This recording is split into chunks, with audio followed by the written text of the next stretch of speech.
दोस्तों, मैं आज जिस आदमखोर बाघिन की कहानी सुनाने जा रहा हूँ, ये उत्तराखंड के एक खूबसूरत हिल स्टेशन मुक्तेश्वर की है। कहानी शुरू करने से पहले मैं आपको थोड़ा सा मुक्तेश्वर के बारे में बताना चाहता हूँ। वैसे आप में से कई लोग मुक्तेश्वर के बारे में जानते ही हैं, मगर कई मित्र ऐसे भी होंगे जो नैनीताल तो जानते होंगे, लेकिन मुक्तेश्वर के बारे में उन्होंने कभी सुना नहीं होगा। कई मित्र होंगे ऐसे।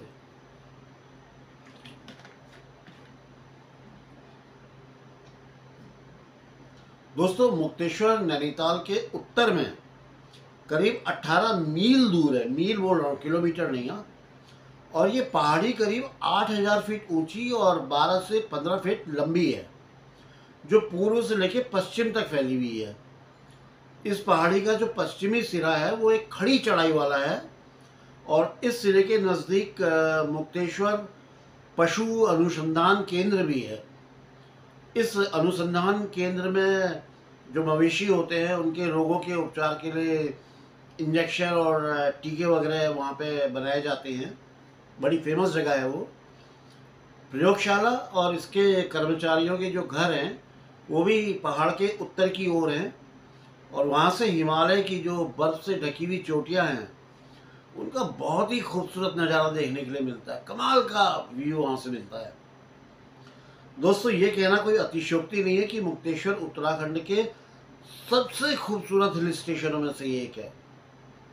हालांकि यार, आज के मुक्तेश्वर और तब के मुक्तेश्वर, जबकि मैं घटना सुना रहा हूँ, इसमें जमीन आसमान का अंतर आ गया है। एक समय वो हुआ करता था जब मुक्तेश्वर हरियाली से भरपूर था।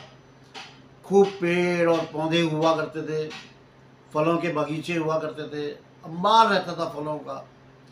लेकिन अब यहाँ पे सिवाय कंक्रीट के जंगलों के कुछ नहीं दिखता है। मेरे कहने का मतलब है, लोगों के लेंटर वाले घर, guest house, hotels, home stay, market और न जाने क्या क्या बन गया है। अब तो जनसंख्या जो वहाँ की है उसमें भी अच्छी खासी वृद्धि हो गई है। एक शहर बन गया है कस्बे से। किसी समय ये एक शांत और खूबसूरत मुक्तेश्वर हुआ करता था, अब एक व्यावसायिक टूरिस्ट स्पॉट बन चुका है। हालांकि इससे मुक्तेश्वर के आसपास दिखने वाला जो व्यू है उसकी खूबसूरती में कोई कमी नहीं आई है, वो एज इट इज़ है। लेकिन मुक्तेश्वर जो सिटी, जो एरिया, जो कस्बा था वो सिटी हो गया है बस। ये कहानी 20वीं सदी के शुरुआती दिनों की है, जब चंपावत और पनार में दो दो आदमखोर सक्रिय थे। उसी के आसपास मुक्तेश्वर में भी एक बाघिन आदमखोर हो गई थी। दोस्तों, इस कहानी से एक बात और साबित होती है कि टाइगर, जो अब सिर्फ तराई और भाबर के क्षेत्र में मौजूद है, एक टाइम वो भी था जब वो उत्तराखंड की ऊंची ऊंची पहाड़ियों में भी मौजूद हुआ करता था। मतलब वहाँ पे उसका हैबिटेट था। हालांकि अब पहाड़ों की ऊंचाइयों वाले क्षेत्रों में टाइगर का दिखना बड़ा मुश्किल है। रेयर, कोई कभी अगर दिख जाता है तो यही बोला जाता है भैया रामनगर से आ गया, या पीलीभीत से आ गया, या फलानी जगह से आ गया। मतलब अब नहीं दिखता है। इस आदमखोर बाघिन ने बसदिक के ये जो बस्ती थी मुक्तेश्वर, इसके नज़दीकी एक जंगल में अपना निवास स्थान बना लिया था, अपना घर बना लिया था, या यूँ कह लीजिए अपनी टेरिटरी बना ली थी। इन जंगलों में वो बड़े आराम से जो है सांभर, काकड़, जंगली सुअर आदि आदि का शिकार करके अपनी ज़िंदगी काट रही थी। लेकिन दुर्भाग्य से एक दिन ऐसा आया कि उसका पाला जो है शाही से बढ़ गया। शाही जानते हैं, ऑक्यूपाइन, आप लोग जानते ही हैं।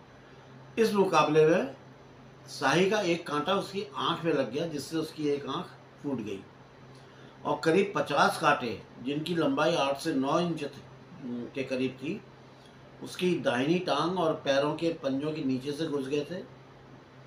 इतना ही नहीं, ये कांटे उसकी हड्डियों से अंदर जाके टकरा के यू शेप में मुड़ गए थे। टकराए होंगे और मुड़ गए थे, तो इतने फोर्स में घुसे कि मुड़ गए अंदर जाके।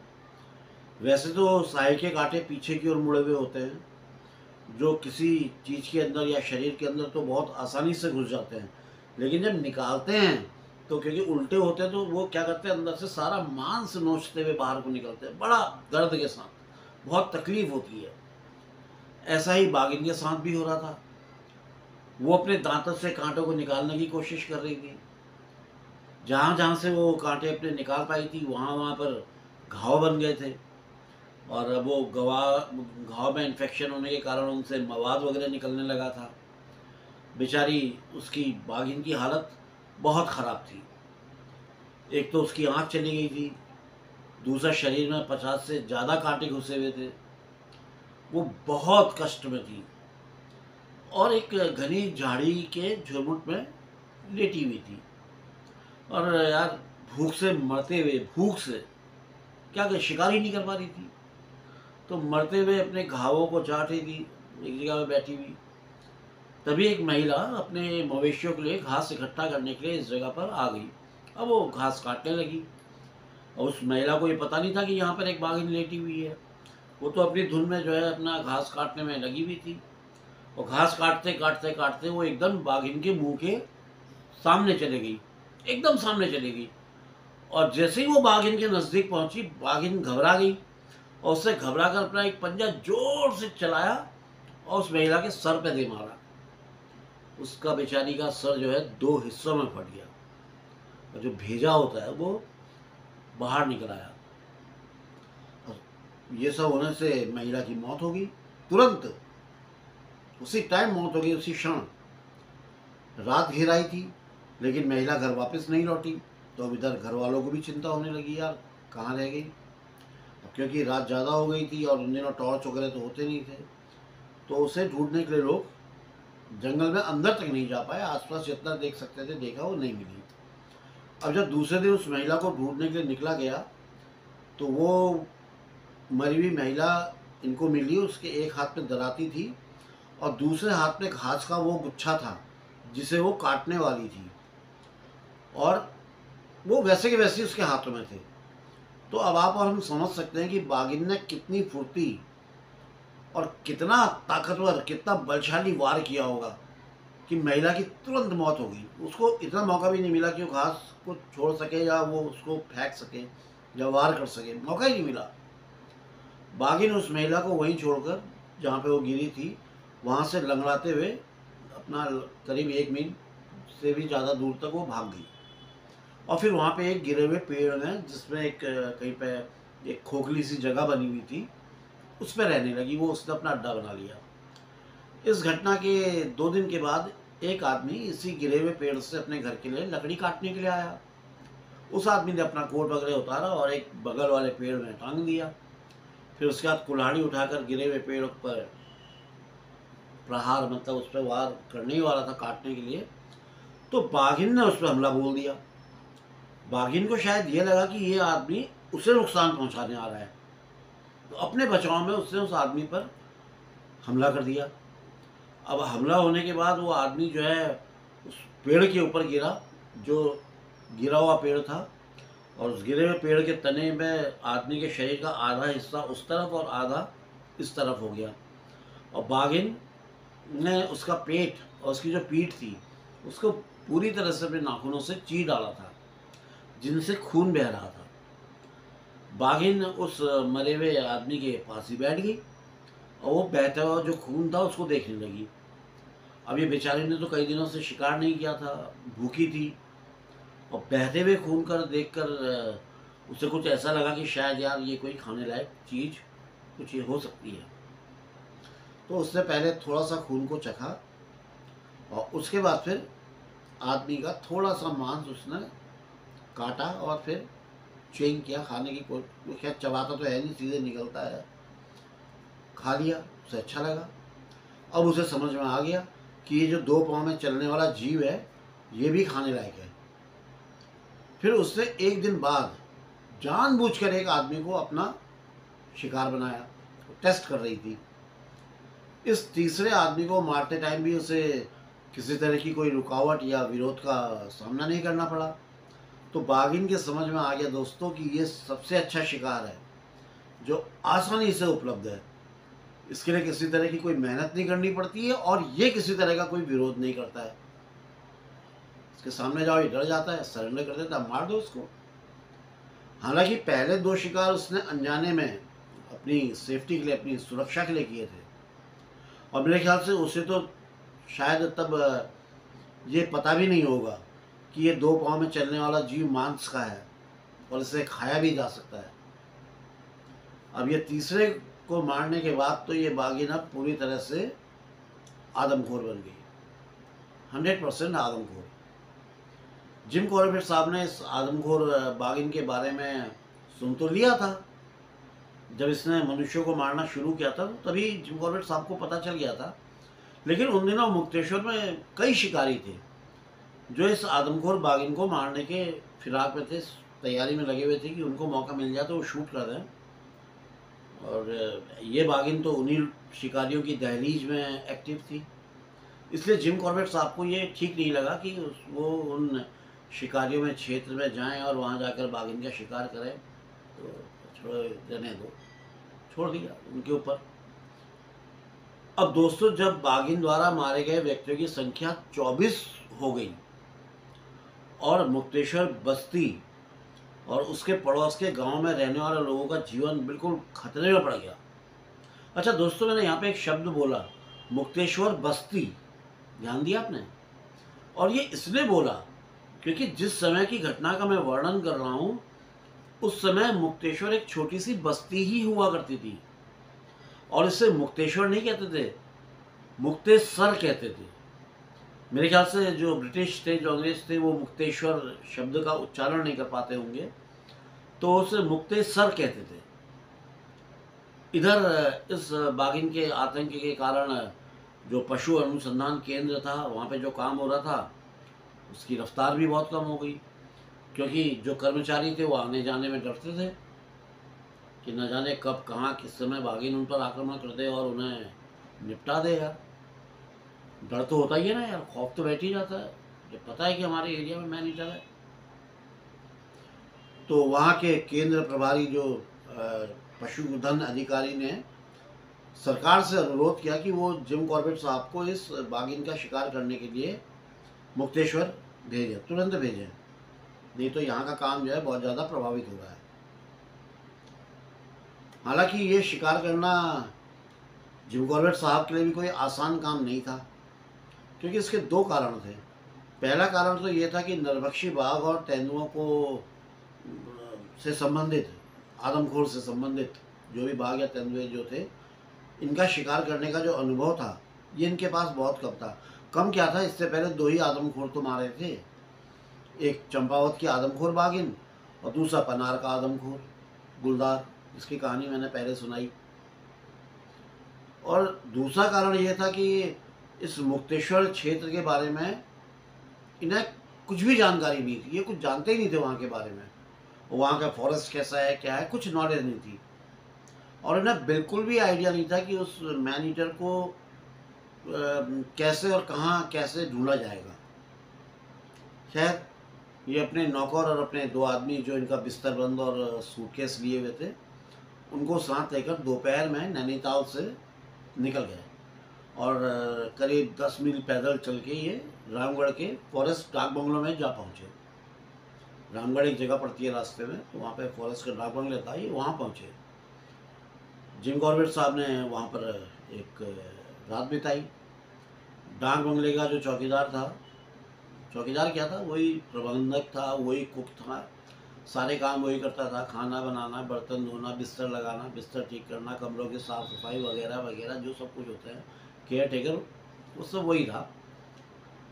वो जिम कॉर्बेट साहब का जानने वाला था, और जब उसे पता चला कि जिम कॉर्बेट साहब उस आदमखोर बाघिन को मारने के लिए मुक्तेश्वर जा रहे हैं, तो उसने जिम कॉर्बेट साहब को सचेत किया कि साहब, मुक्तेश्वर पहुंचने के 2 मील पहले ही वो अलर्ट हो जाएं, एकदम सतर्क हो जाएं और बहुत ही सावधानी से चारों तरफ देखते हुए चलें, क्योंकि जिस एरिया में अब आप जा रहे हैं, मतलब जिम कॉर्बेट साहब जा रहे हैं, उस सड़क के इलाके में आदमखोर बाघिन ने कई लोगों को मार दिया है और मार के खा चुकी है। ये वही वाली बेल्ट है, ये वही वाला एरिया है जिसमें मैनीटर एक्टिव है।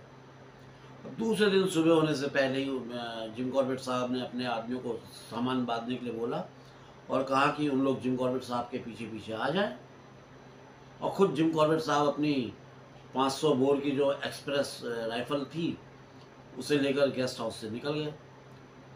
अब अंधेरा ही था, मुँह अंधेरे ही निकल गए थे अर्ली मॉर्निंग। चलते चलते ये उस जगह पर पहुँचे जहाँ से एक रास्ता अल्मोड़ा और दूसरा मुक्तेश्वर को जाता है। अब काफ़ी उजाला होने लगा था, सुबह का टाइम होने लगा था, जो 5, साढ़े 5, 6 बजे के आसपास का जो उजाला होता है वो होने लगा था।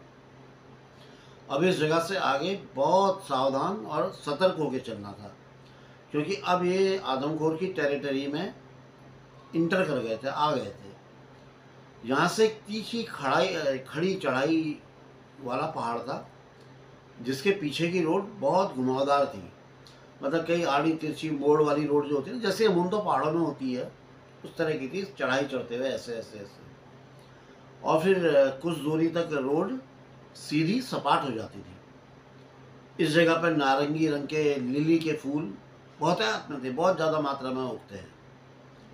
जिम कॉर्बेट साहब का मानना था कि ये जो लिली के जो बीज होते हैं, ये गोल और कठोर बीज होते हैं, वो उनको गोली के रूप में प्रयोग किया जा सकता है भरुआ बंदूकों में। वो मतलब इतने मजबूत होते हैं, इतने टाइट होते हैं। इस तरह का रास्ता जिम कॉर्बेट साहब ने पहली बार देखा था। ये एक बहुत ऊंचा पहाड़ था जिससे बहुत तेज हवा चल रही थी, हाइट थी तो अच्छी खासी हवा थी। इस रास्ते में जो बलुआ पत्थर होते हैं उनसे बनी हुई चट्टानें थी, जैसे एक के ऊपर से एक सी और लटकी हुई थी, जिन पर कई गुफाएं सी बनी हुई थी। इनमें से कुछ तो बहुत छोटी छोटी थी, लेकिन कुछ बहुत बड़ी बड़ी और गहरी गुफाएं भी थी। अब सोचिए जिनमें हवाएं चलती होंगी तो कैसी शोर होता होगा, कैसी आवाज़ें होती होंगी। चलते चलते ये एक जगह पर पहुंच गए जहाँ पर एक सपाट मैदान सा था, और उससे कुछ ही दूरी पर मुक्तेश्वर का डाकघर और एक छोटा सा बाजार था। सुबह का समय था इसलिए डाकघर तो खुला नहीं था, लेकिन एक दुकान खुल रही थी, मतलब दुकानदार दुकान को खोल रहा था। और ये उसके पास पहुंचे तो उस दुकानदार ने बताया कि डाक बंगले तक कैसे पहुंचा जा सकता है।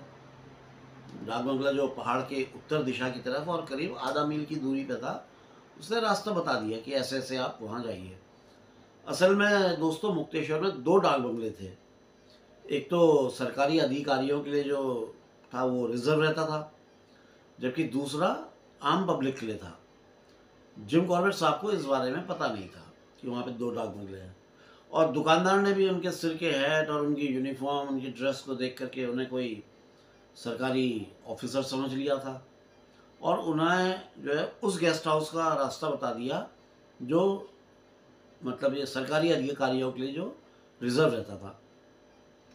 गेस्ट हाउस ये गए, वहाँ पहुँचे गेस्ट हाउस, तो वहाँ इन्हें वहाँ का मैनेजर, जो वहाँ का कुक भी था, कुक कम मैनेजर, वो मिला और उसके साथ इन्होंने गपशप करनी शुरू कर दी।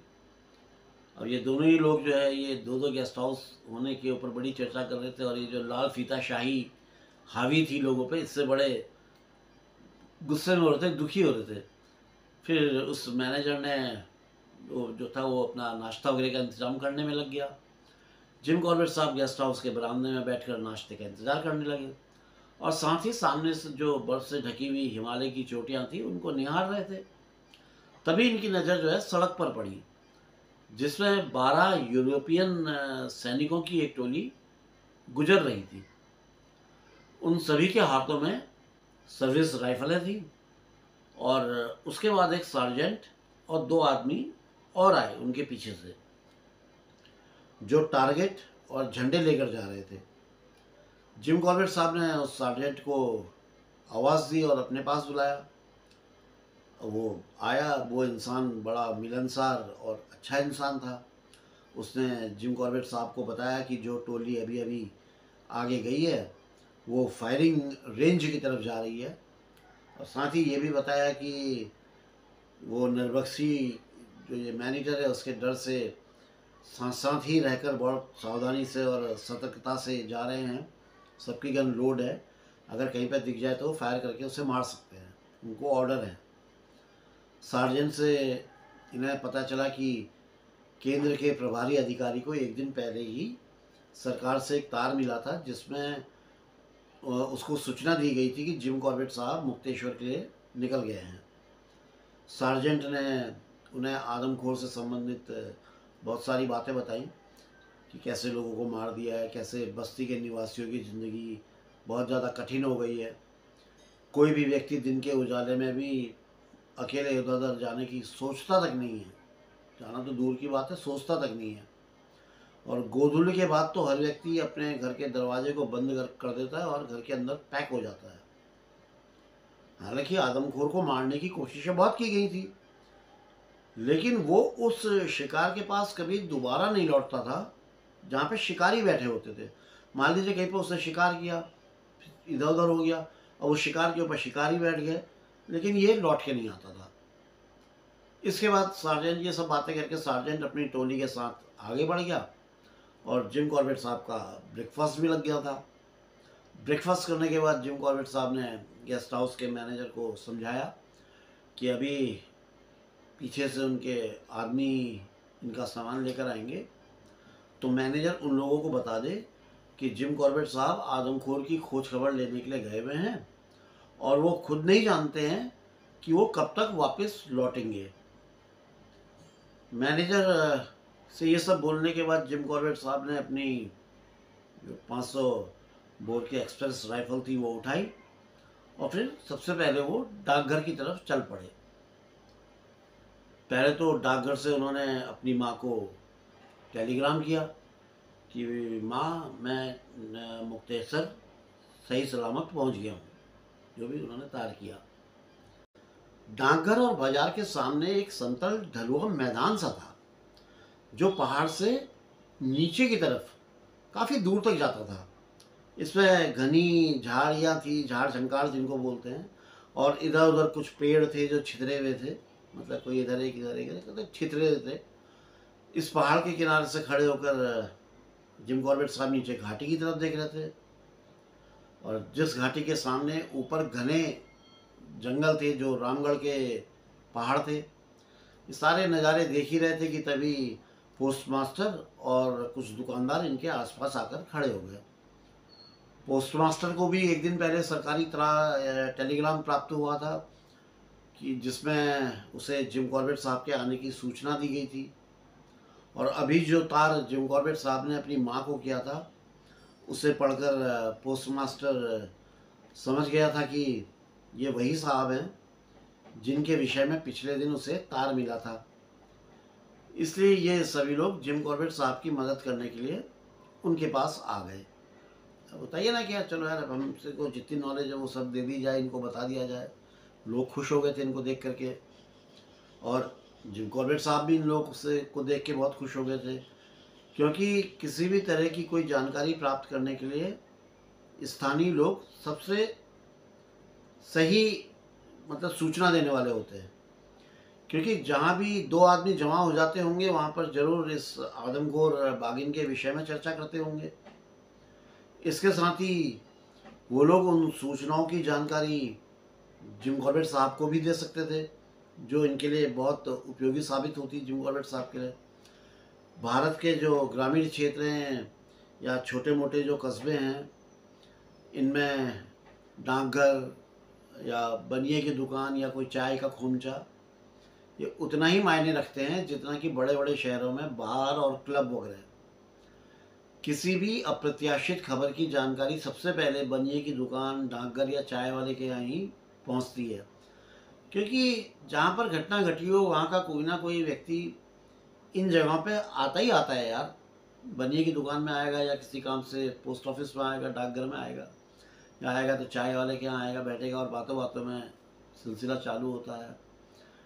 बातों के सिलसिले में फिर सारी खबरों का जो है उनका आदान प्रदान हो जाता है। वहाँ का आदमी ने अपनी बात बताई, यहाँ के आदमी ने अपनी बात बताई, तो इस तरह से ये एक संचार का माध्यम हो जाता है। पहाड़ की तलहटी में उनके सामने बाईं ओर और लगभग 2 मील दूर और करीब इनसे 1000 फुट नीचे एक खेत का टुकड़ा था। इसके बारे में उन लोगों ने जिम कॉर्बेट साहब को बताया कि वो बद्री शाह जी का सेब का बगीचा है। बद्री शाह जी जिम कॉर्बेट साहब के एक पुराने दोस्त के बेटे थे, जो कुछ दिनों पहले नैनीताल आकर इनसे मिले भी थे।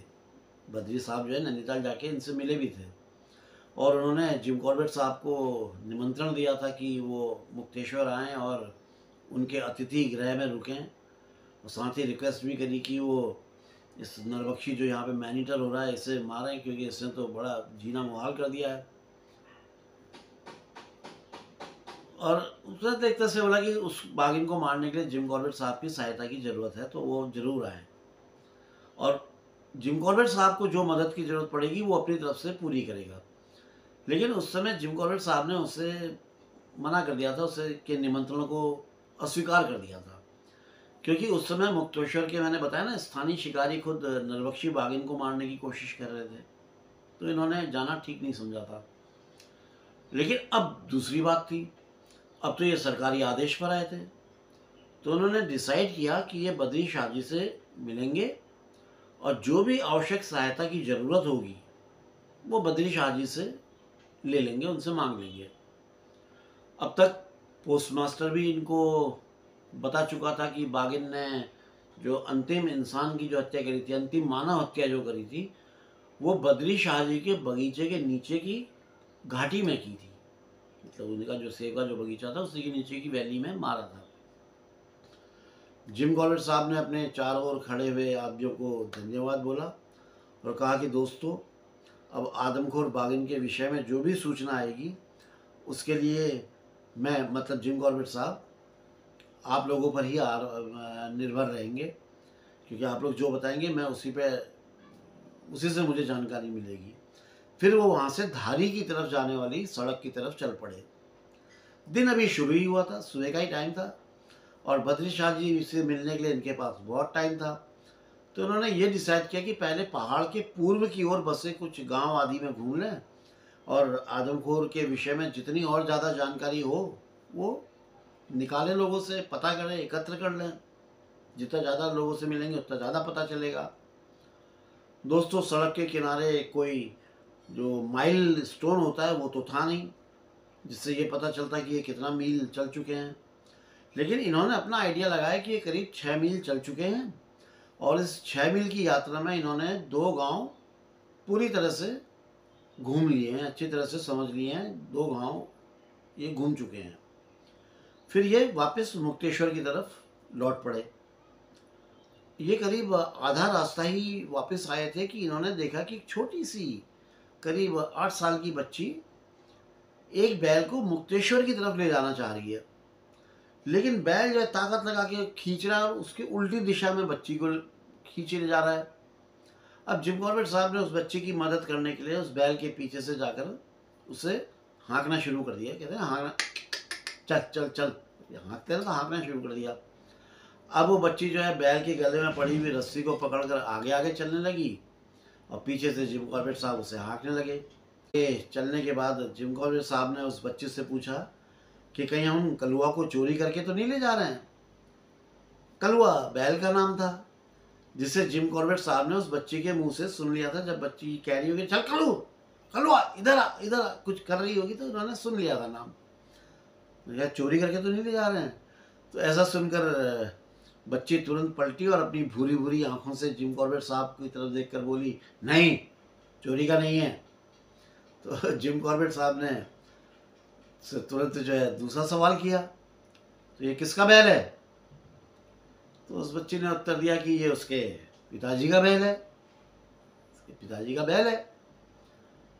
अब जिम कॉर्बेट साहब ने फिर उससे सवाल दाग दिया, हम इसे कहाँ ले जा रहे हैं, क्यों ले जा रहे हैं, कहाँ ले जा रहे हैं? तो बच्चे ने जवाब दिया कि हम उसके जो चाचा हैं उनके घर इस बैल को ले जा रहे हैं। जिम कॉर्बेट साहब ने फिर पूछा कि अब ये चाचा को कलुआ की क्या ज़रूरत है? तो बच्ची ने भी तुरंत जवाब दिया कि चाचा अपने खेत की जुताई करेंगे इस बैल से। अब जिम कॉर्बेट साहब को इस बच्ची से बातें करते हुए बड़ा आनंद आ रहा था, बड़ा मज़ा आ रहा था, और वो सवाल पूछते जा रहे थे और वो बच्ची भी बड़ी मासूमियत से जो है जवाब देते जा रही थी और आगे भी बढ़ते जा रहे थे। जिम कॉर्बेट साहब ने फिर बच्ची से कहा, लेकिन ये कलुआ तो मतलब चाचा जी का जो खेत है वो अकेले तो जोत ही नहीं सकता है। अब बच्ची को बड़ा आश्चर्य हुआ कि यार ये अंग्रेज, इसे भला कैसे पता कि खेतों की जुताई के बारे में, और खेत को जोतने के लिए 2 बैल चाहिए होते हैं, ये तो अंग्रेज है, इसे कैसे सब पता। अब उस बेचारी मासूम बच्ची को कहाँ पता था कि जिम कॉर्बेट साहब का जो है सारा बचपन, अपनी सारी ज़िंदगी पालतू और जंगली पशुओं के बीच ही कटी थी। कालादूंगी में तो खुद उनका अपना एक बहुत बड़ा फार्म था और पता नहीं कितनी गाय बैल उन्होंने पाले हुए थे। तो वो तो खुद ही एक बहुत बड़ी चीज़ थी जिम कॉर्बेट साहब तो। खैर, उसने जवाब दिया, नहीं, चाचा के पास भी एक बैल है। फिर जिम कॉर्बेट साहब ने पूछा, क्यों तुम्हारे चाचा के पास सिर्फ एक ही बैल है? मतलब क्या तुम्हारे चाचा के पास सिर्फ एक ही बैल है? तो बच्ची ने बोला, हाँ, उनके पास अभी केवल एक ही बैल है, लेकिन पहले 2 बैल थे। जिम कॉर्बेट साहब को लगा कि शायद कोई कर्जा वगैरह तारना होगा, तो उसको चुकाने के लिए उन्होंने अपना बैल बेच दिया होगा। फिर भी उन्होंने पूछ ही लिया, तो बताओ दूसरा बैल कहाँ है? तो बच्ची ने बताया कि दूसरे बैल को कल बाघ ने मार दिया है। बस यही तो एक खबर थी जिसकी जिम कॉर्बेट साहब को जरूरत थी। अब वो कुछ सोचते हुए चुपचाप चलने लगे, जबकि वो लड़की बार बार पीछे मुड़कर इनको देख रही थी। वो शायद इनसे कुछ पूछना चाह रही थी, लेकिन कुछ शर्म आ रही थी या हिम्मत नहीं जुटा पा रही थी कि वो इनसे कुछ पूछे। फिर भी थोड़ा हिम्मत करके उसने थोड़ा सा आगे चल के उसने इनसे पूछ ही लिया, क्या आप बाघ को मारने के लिए आए हैं? जिम कॉर्बेट साहब ने कहा, हाँ, मैं उस बाघ को मारने की कोशिश करने के लिए आया हूँ, कोशिश करूँगा मैं इस बाघ को मारूं। तो बच्ची ने तुरंत इनसे कहा, तो आप शिकार से दूर क्यों जा रहे हो? तो जिम कॉर्बेट साहब ने जवाब दिया, क्योंकि हम ये कलुआ को चाचा जी के घर छोड़ने जा रहे हैं ना पहले। जिम कॉर्बेट साहब के इस उत्तर से शायद लड़की थोड़ा सा सेटिस्फाइड हो गई थी कि अच्छा, ये मतलब मेरे साथ इसलिए चल रहे हैं कि ये बैल को वहाँ तक छोड़ेंगे। अब ये लोग आगे बढ़ते जा रहे थे। जिम कॉर्बेट साहब को एक ज़रूरी सूचना जो उनके मतलब की थी वो मिल गई थी कि एक दिन पहले जो है एक बैल का शिकार हुआ है, लेकिन अभी इन्हें कुछ और जानकारियाँ भी चाहिए थी। तो उन्होंने बच्ची से कहा, क्या तुम्हें मालूम है कि वो बाघ एक नरभक्षी बाघ है? तो बच्ची ने जवाब दिया, हाँ, उसे पता है कि वो आदमखोर बाघ है। उसने जो है कुंती के पिताजी को और बंसी सिंह की माँ को और भी बहुत सारे लोगों को मार के खा लिया है। बड़े मासूमियत से उसने बोला। जिम कॉर्बेट साहब ने फिर उससे पूछा, तो तुम्हारे पिताजी ने तुमको कलवा के साथ अकेले क्यों भेजा, जबकि यहाँ पे आदमखोर है? वो खुद क्यों नहीं आए? तो इसके जवाब में बच्ची ने कहा कि उन्हें भाबरी बुखार हो गया है। दोस्तों, भाबरी बुखार का मतलब मलेरिया से होता है। मलेरिया को उन दिनों मलेरिया नहीं, पहाड़ में भाबरी बुखार कहते थे। उत्तराखंड में कुमाऊं में भाबरी बुखार के नाम से जाना जाता था। फिर जिम कॉर्बेट साहब ने पूछा, क्या तुम्हारा कोई भाई नहीं है? तो बच्ची ने जवाब दिया, नहीं, मेरा एक भाई था, लेकिन वो बहुत पहले ही मर गया है, जिससे मरे हुए बहुत साल हो गए हैं। फिर जिम कॉर्बेट साहब ने पूछा, तुम्हारी माँ? तो उसने कहा, हाँ, मेरी माँ है, लेकिन वो घर में खाना बना रही है। अब दोनों बातें करते करते चलते हुए भी जा रहे थे। बातें करते करते जो है उन्होंने बच्ची से पूछा, और तुम्हारी बहन? तो बच्ची ने जवाब दिया कि नहीं, मेरी कोई बहन नहीं है, मैं अकेली हूँ। अब जिम कॉर्बेट साहब के समझ में आ गया था कि ये सब कारण है जिस वजह से इस छोटी सी लड़की को इतना खतरनाक और इतनी जिम्मेदारी वाला काम करना पड़ रहा है। खतरनाक तो है यार, और बहुत बड़ी जिम्मेदारी वाला काम है। अब वो मनी मन इस बच्चे की हिम्मत को सलाम कर रहे थे कि ये उस सड़क पर अपने बैल को लेकर जा रही थी जिस सड़क पर लोग निकलना ही नहीं चाहते थे, चलने में ही डरते थे, मतलब अवॉइड करते थे। उस सड़क को ही छोड़ दिया था लोगों ने, उस सड़क पे चलना। और खुद जिम कॉर्बेट साहब ने भी पिछले 4 घंटों से इस सड़क पे किसी भी आदमी को नहीं देखा था इस बच्ची के अलावा। चलते चलते ये तीनों लोग बच्ची के चाचा के घर के पास पहुंच गए। वहाँ पर एक पगडंडी थी जिसके नीचे एक खेत था और खेत के बगल में एक घर बना हुआ था। ये तीनों लोग उस पगडंडी से होते हुए उस घर के पास पहुंच गए। फिर बच्ची ने जोर से अपने चाचा को आवाज़ लगा के बोला कि चाचा चाचा मैं कलवा को लेकर आ गई हूँ। तो उसके चचा ने कि घर के अंदर से आवाज़ लगा दी, ठीक है उसे बाहर ही बांध दे, मैं अभी खाना खा रहा हूँ, और सुन तू जल्दी से घर को वापस लौट जा, यहाँ पे बहुत खतरनाक हो रहा है, बाघ ने बहुत आतंक मचा रखा है, तू जल्दी जल्दी लौट जा। अब बच्ची ने बैल को एक खंबे से बांध दिया और वापस अपने घर की तरफ मुड़ गई। जिम कॉर्बेट साहब भी उसके साथ साथ चलने लगे और बच्चे से कहा कि मैं उस बाघ को मारना चाहता हूँ जिसने तुम्हारे चाचा के बैल को मारा है, लेकिन मुझे ये नहीं पता है कि वो उसे कहाँ पे मारा है, वो कहाँ लोकेशन क्या है उसकी, कहाँ पे उसे मारा है मुझे पता नहीं है। क्या तुम वो जगह मुझे बता सकती हो या दिखा सकती हो? तो बच्ची ने बड़ी उत्साहपूर्वक कहा, हाँ मैं वो जगह आपको दिखाऊंगी। जिम कॉर्बेट साहब ने फिर उससे पूछा, क्या तुमने शिकार को देखा है, मतलब उस मरे हुए बैल को देखा है? तो बच्ची ने जवाब दिया, नहीं उसने उसको तो नहीं देखा है, लेकिन उसके चाचा जी और पिताजी को बात करते हुए उसने सुना था कि वो कहाँ पर किस जगह पर उसके ऊपर बाघ ने हमला किया और उसके बैल को मारा। फिर जिम कॉर्बेट साहब ने पूछा, वो सड़क के पास ही है या सड़क से दूर है? तो बच्चे ने जवाब दिया, नहीं ये तो मुझे नहीं मालूम कि वो कहाँ पे है, सड़क के पास है या दूर है। फिर जिम कॉर्बेट साहब ने पूछा, क्या बैल अकेला था जिस टाइम वो मारा गया? तो बच्ची ने जवाब दिया, नहीं वो गांव के जो दूसरे मवेशी थे उनके साथ मैं था, अकेला नहीं था।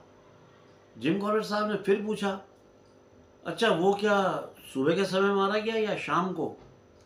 तो बच्ची ने बताया कि वो सुबह के समय मारा गया, जब वो मवेशियों के साथ चरने के लिए, घास चरने के लिए जा रहा था, उस टाइम बाघ ने उसको मारा। जिम कॉर्बेट साहब बच्ची से बातें तो कर रहे थे, लेकिन वो बहुत चौकन्ने होकर चारों तरफ अपनी नजरें भी दौड़ा रहे थे, क्योंकि सड़क बहुत सकरी थी जिसके बाईं ओर घने पेड़ों का जंगल था और दाएं तरफ जो है घनी झाड़ झंकार थी। ये लोग करीब 1 मील आगे बढ़े और एक बहुत पुराने रास्ते के पास पहुंचे जो बाईं ओर से जंगल की तरफ जा रहा था। इस जगह पर आकर लड़की रुक गई और उसने बताया कि उसके चाचा जी और उसके पिताजी बता रहे थे कि यही वो जगह है जहां बैल को मारा गया है। दोस्तों, अब तक जिम कॉर्बेट साहब ने वो सारी जानकारी हासिल कर ली थी जिसकी उन्हें शिकार की स्थिति को, मतलब उसकी पोजीशन को जानने के लिए ज़रूरत थी। फिर उस बच्ची को उसके घर तक छोड़ने के बाद जिम कॉर्बेट साहब वापस इस पशु मार्ग पर आए। ये रास्ता एक घाटी से होकर जाता था और करीब आधे से थोड़ा और ज़्यादा, करीब 1/4 मील समझ लीजिए, चलने के बाद ये एक ऐसी जगह पर पहुँचे जहाँ पर बहुत सारे मवेशियों के खुरों के निशान बने हुए थे। उन निशानों को देख करके ही लग रहा था कि यहाँ पर काफ़ी बहुत ज़्यादा भगदड़ मची हुई होगी मवेशियों में। और अब क्या किया जिम कॉर्बेट साहब ने, जब ये जगह देख ली तो जो मेन रास्ता जिस पर चल रहे थे इस रास्ते को छोड़ दिया और उससे 50 गज नीचे उतर गए और जंगल से होकर चलने लगे। अब ये कुछ ही दूर चले थे कि इन्हें किसी के घसीटे जाने के निशान दिखाई पड़े और करीब 100 गज नीचे घाटी में जाकर इन्होंने देखा कि एक बैल जो है मरा पड़ा हुआ है। उसके धड़ के पिछले भाग का थोड़ा सा हिस्सा खाया हुआ भी है। बैल का शरीर एक 20 फीट ऊंचे टीले जैसी जगह पे था और लगभग 40 फीट दूर था, एक गहरी घाटी के किनारे पे था। घाटी और शिकार के बीच एक छोटा सा पेड़ था जिस पर जंगली गुलाब की बेल चढ़ी हुई थी। शिकार से ठीक ठाक दूरी पर ये पेड़ था, मतलब ठीक ठाक डिस्टेंस थी जिस पे बैठकर जिम कॉर्बेट साहब बाघ को मारने की कोशिश कर सकते थे। उस रात चांद रात नहीं थी, मतलब चंद्रमा नहीं था, मतलब मूनलाइट नहीं थी, अंधेरी रात थी। लेकिन अभी तो दिन का ही टाइम था और जिम कॉर्बेट साहब ये चाहते थे कि वो शिकार के जितना नज़दीक से नज़दीक हो सके उतना नज़दीक बैठे, जिससे बाघ पर निशाना, अंधेरे में बाघ पर निशाना लगाने में आसानी हो। अब तक दोपहर के 2 बज गए थे और अब इनके पास टाइम ही टाइम था रात शाम तक का कि अब ये बद्री शाह जी से मुलाकात करें और उनके साथ बैठकर चाय पिएं, कुछ खाएं। और वैसे भी इन्हें चाय नाश्ते की बहुत सख्त ज़रूरत थी, क्योंकि ये रामगढ़ से सुबह 4 बजे से चले थे और तब से लगातार पैदल ही चल रहे थे। अब ये कितना पैदल चल चुके होंगे अब आप सोच सकते हैं। सुबह 4 बजे से लेकर के दोपहर के 2 बजे थे, तो कितना पैदल चले थे। बद्री शाह जी के बगीचे को जाने का रास्ता भी उसी जगह से कटता था जहाँ पर पशु मार्ग सड़क से मिलता था, जहाँ से ये उतरे थे। और एक खड़ी ढाल वाली पहाड़ी से नीचे 1 मील भरे हुए घने जंगलों के बीच से जाता था। तो क्या जिम कॉर्बेट साहब पहुंच पाए बद्री शाह जी के बंगले के पास तक? क्या मार पाए उस आदमखोर बाघिन को? तो दोस्तों ये सब जानने के लिए आपको बने रहना होगा उत्तरांचल डायरीज के साथ। दोस्तों उत्तरांचल डायरीज आपका अपना ही चैनल है, इसे अपने प्यार और आशीर्वाद से पालिए, पोसिए और बड़ा कीजिए। ये आप ही की ड्यूटी है। जो मित्र चैनल में पहली बार आए हैं, जो पुरुष मित्र या महिला मित्र जो भी आप पहली बार आए हुए हैं, आप सभी से उम्मीद करता हूं कि आप चैनल को सब्सक्राइब करेंगे, लाइक करेंगे और शेयर करेंगे और अपने कमेंट्स भी करेंगे ना। तो दोस्तों फ़िलहाल तो मुझे आज्ञा दीजिए चलने की, और मिलता हूँ जल्दी ही कहानी के अगले भाग के साथ, आपको ये बताने के लिए कि फिर क्या हुआ, तो इंतज़ार करें, ज़्यादा नहीं, 2-3 दिन का। तो दोस्तों फ़िलहाल तो बाय। जय बद्री विशाल, जय उत्तराखंड, जय जय जय, जय माँ भारती।